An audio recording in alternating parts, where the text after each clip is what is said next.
Mark Zuckerberg ঠিক কোন ধরনের ভবিষ্যৎ বানাতে চাইছেন? চলুন আজ আমরা সরাসরি তার নিজের কথা থেকেই এই বিশাল পরিকল্পনার একটা চিত্র বোঝার চেষ্টা করি। স্লাইডের মাধ্যমে ধাপে ধাপে শুরু করা যাক।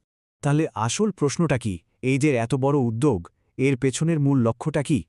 এই একটা প্রশ্নকে কেন্দ্র করেই কিন্তু আমাদের আজকের এই পুরো আলোচনা। জাকারবার্গের এই যে বিশাল পরিকল্পনা, এটা মূলত ৩টা পিলারের উপর দাঁড়িয়ে আছে। প্রথমটা হলো একটা একদম নতুন কম্পিউটিং প্ল্যাটফর্ম। দ্বিতীয়টা হলো এই প্ল্যাটফর্মকে শক্তি দেওয়ার জন্য একটা নতুন ইন্টেলিজেন্স লেয়ার। আর সবশেষে এই সবকিছুর মূলে যেটা আছে সেটা হলো মানবিক সংযোগ। আমরা একে একে এই ৩টা বিষয় নিয়ে কথা বলবো। আচ্ছা, তাহলে প্রথম পিলারটা দিয়ে শুরু করা যাক। এই পুরো ভিশনের ভিত্তিটাই হলো একটা একদম নতুন ধরনের হার্ডওয়্যার তৈরি করা, মানে এমন কিছু যা আমাদের এই যে ফোনের বা কম্পিউটারের 2D স্ক্রিন এর সীমাবদ্ধতা থেকে বের করে আনবে। এই নতুন প্ল্যাটফর্মের আসল লক্ষ্যটা কি? এর লক্ষ্য হলো প্রেজেন্স নামের একটা অনুভূতি তৈরি করা। এখন প্রেজেন্স জিনিসটা কি? এটা হলো, ধরুন আপনি এমন একটা অনুভূতি পাচ্ছেন যেন আপনি আসলেই আরেকজন মানুষের সাথে একই জায়গায় আছেন, যদিও আপনারা হয়তো পৃথিবীর ২ প্রান্তে বসে আছেন। জাকারবার্গের মতে এটাই নাকি প্রযুক্তির হোলি গ্রেইল বা চূড়ান্ত লক্ষ্য। তো এই প্রেজেন্স অর্জনের জন্য দুটো প্রধান প্রযুক্তি আছে, অগমেন্টেড আর ভার্চুয়াল রিয়ালিটি। স্লাইডে যেমনটা দেখা যাচ্ছে, এআর বা অগমেন্টেড রিয়ালিটি কি করে? এটা বাস্তব জগতের ওপরেই ডিজিটাল তথ্য দেখায়। যেমন মেটার যে ওরিয়ান প্রোটোটাইপ চশমা আছে, ওটা ঠিক এই কাজটাই করার চেষ্টা করছে। আর অন্যদিকে ভিআর বা ভার্চুয়াল রিয়ালিটি আপনাকে পুরো একটা নতুন ডিজিটাল জগতে নিয়ে যায়, যেমনটা আমরা কোয়েস্ট হেডসেটে দেখি। মানে দুটো লক্ষ্য আলাদা হলেও দুটোই কিন্তু ওই প্রেজেন্স তৈরি করার জন্যই বানানো। আচ্ছা, তাহলে এআর প্রযুক্তির শেষটা দেখতে কেমন হতে পারে?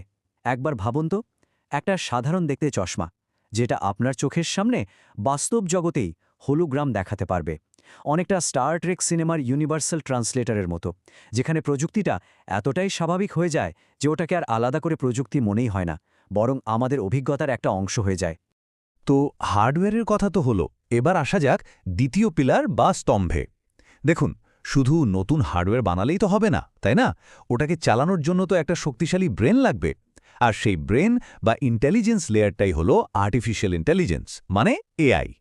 এখানে সবচেয়ে বড় প্রশ্নটা হলো, এই যে জেনারেটিভ এআই, এটা মেটার মূল ব্যবসা মানে ফেসবুক বা ইনস্টাগ্রামের মতো সোশ্যাল মিডিয়াকে ঠিক কিভাবে বদলে দিতে চলেছে? এর প্রভাবটা ঠিক কতটা গভীরে যাবে? এই স্লাইডটা কিন্তু খুব ভালোভাবে দেখাচ্ছে যে কি কি পরিবর্তন আসতে পারে। একবার চিন্তা করুন, প্রত্যেকটা ব্যবসার সাথে কথা বলার জন্য তাদের নিজস্ব এআই থাকবে। আমরা যে অ্যাপগুলো এখন ব্যবহার করি তার প্রায় প্রত্যেকটা ফিচারই এআই এর কারণে বদলে যাবে। আমাদের সবার একটা করে পার্সোনাল এআই অ্যাসিস্ট্যান্ট থাকবে, যেটা দৈনন্দিন কাজে সাহায্য করবে। আর ছবি আঁকা বা লেখালেখির মতো সৃজনশীল কাজের জন্য এমন সব টুলস আসবে যা আমরা হয়তো এখনও কল্পনাও করতে পারছি না। আর এই স্লাইডের কোডটা কিন্তু ভীষণ গুরুত্বপূর্ণ। জাকারবার্গ বলছেন যে এই এআই প্রযুক্তিকে ওপেন সোর্স রাখাটা খুব দরকারি। কেন? কারণ তার মতে ওপেন সোর্স মডেলগুলো সবার কাছে পৌঁছাতে পারে, নতুন নতুন উদ্ভাবনকে আরও দ্রুত এগিয়ে নিয়ে যায়। আর সবচেয়ে বড় কথা হলো, ক্ষমতাটা শুধু একটা কোম্পানির হাতে আটকে থাকে না, এটা তাদের পুরো স্ট্র্যাটেজির একটা কোর পার্ট। আচ্ছা, তাহলে আমরা এখন চলে এসেছি তৃতীয় এবং সবচেয়ে গুরুত্বপূর্ণ পিলারটাতে। এত সব হার্ডওয়্যার, এত সব এআই, এই সব কিছু বানানোর পেছনের আসল কেনটা কি? উত্তরটা হলো মানবিক সংযোগ। কিন্তু এর সাথে কিছু বড় উদ্বেগের জায়গাও কিন্তু আছে। জাকারবার্গের ভাষ্যমতে এই সব কিছুর মূল উদ্দেশ্য একটাই, মানুষকে মানুষের সাথে যুক্ত করা। এই যে আধুনিক জীবনে আমরা সবাই এত কানেক্টেড, কিন্তু তারপরেও কেমন যেন একটা একাকিত্ব কাজ করে। এই প্রযুক্তিটা নাকি সেই দূরত্বটা কমানোরই একটা চেষ্টা। কিন্তু প্রযুক্তির সাথে তো দায়িত্বের প্রশ্নটাও চলে আসে, তাই না? জাকারবার্গ এখানে তার নিজের সন্তানদের উদাহরণ টেনে কিছু নৈতিক সীমারেখার কথা বলেছেন। যেমন এআই হতে পারে পড়াশোনা বা কোডিং শেখার জন্য দারুণ একটা টুল, কিন্তু এটা কখনো মানুষের সাথে মানুষের যে সম্পর্ক সেটার বিকল্প হতে পারে না। এই পার্থক্যটা বোঝা কিন্তু খুব জরুরি। অবশ্যই এই প্রযুক্তি নিয়ে অনেক সিরিয়াস কনসার্ন বা উদ্বেগের জায়গা আছে। যেমন এই যে এত দ্রুত সবকিছু বদলে যাচ্ছে, সমাজে এর প্রভাবটা কি হবে? এআই মডেলগুলো কোন ধরনের ভ্যালুজ বা মূল্যবোধের উপর ভিত্তি করে তৈরি হবে?